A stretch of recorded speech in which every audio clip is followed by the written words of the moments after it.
एक जिंदा दिल शहर के दिल में ईद सलात की आवाज गूंज रही थी, जो खानदानों और पड़ोसियों को खुशी के जज्बे में मुत्तहिद कर रही थी। जैसे ही शहर की मस्जिद भर गई, अल्लाह अकबर की सरगोशियों और गर्म गिले मिलने की आवाजें सुनाई देने लगे, जो ईद अल फित्र की यकजहती के बंधनों की अलामत थी। इस जश्न के दरमियान एक लड़का आमिर खुशी और उम्मीद से भरपूर आंखों के साथ मौजूद था। इसने अपनी पहली मुकम्मल रमजान की रोज़ादारी मुकम्मल कर ली थी और वो खास नमाज में शिरकत करने के लिए बेताब था।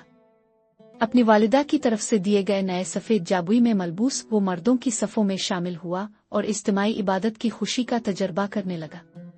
मर्दों के साथ इसके जैसे बच्चे आहिस्ता आहिस्ता हंस रहे थे, उनके दिलों में इंतजार की सरगोशी थी। नमाज के बाद जैसा कि रवायत है, खानदानों ने ज़कात अल फित्र का तबादला किया ताकि कमजोर तबके के लोग भी इस खुशी के दिन की नेमतों से लुत्फ अंदोज हो सके। आमिर ने देखा कि इसके वालिद ने एक निकली रैप पैकेज एक बूढ़ी हमसाई को दिया जो अकेली रहती थी, और उनके चेहरे पर शुक्रगुजारी की रोशनी आ गई। मस्जिद के बाहर गलियों में जिंदगी की गूंज थी। रंगीन स्टॉल्स रास्तों के किनारे लगे जो मीठे खाने और खिलौने पेश कर रहे थे।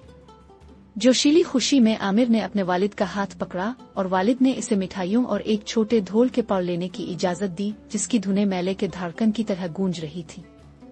जैसे ही सूरज बुलंद हुआ, आमिर और उसके दोस्त पार्क में जमा हुए। घास उनके पैरों के नीचे ठंडी महसूस हो रही थी, जबकि वो अपनी नेमतें बांट रहे थे और खेल में मगन थे।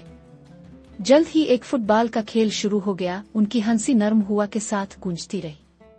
पार्क के दूसरी तरफ लड़कियों का एक ग्रुप हापसकाच खेल रहा था। उनकी खुशगवार आवाजें जश्न के साथ हम आहंग थीं।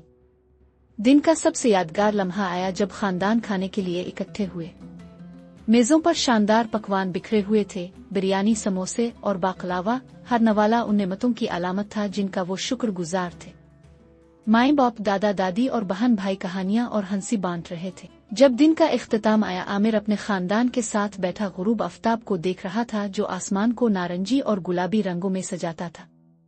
इसे मालूम था कि ये दिन न सिर्फ खुशी और मिठाइयों के बारे में है, बल्कि ये खानदान के साथ गुजारने, शुक्रगुजारी करने और पूरी कम्युनिटी के साथ खुशी बांटने का वक्त है।